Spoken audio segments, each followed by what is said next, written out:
Magandang hapon mga kabay. Ayan, 39135 ulit pa rin mga kabay, liter H. Ayan, ang model nito mga kabay, DW810. So ayan, nakasaksak po yan mga kabay. Ayan po. So i-on natin. Ayan, wala po siyang power. So titingnan natin mga kabay. So tara, samahan nyo ako mga kabay. So ayan mga kabay, natanggal ko na po yung yung screw. So hugutin na lang natin.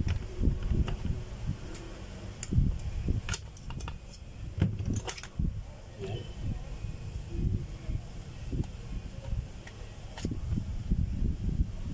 Dito sa field coil mga kabay, okay pa.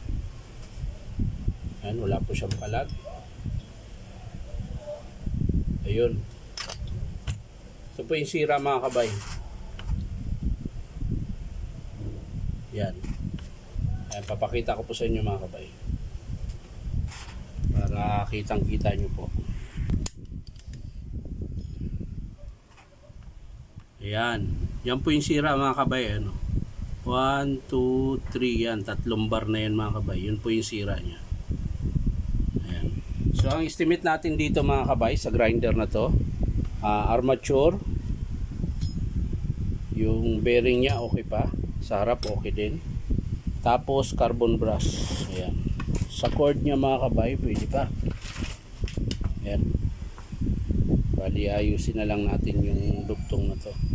So yan lang po mga kabay ang estimate natin dito sa 39135 liter H.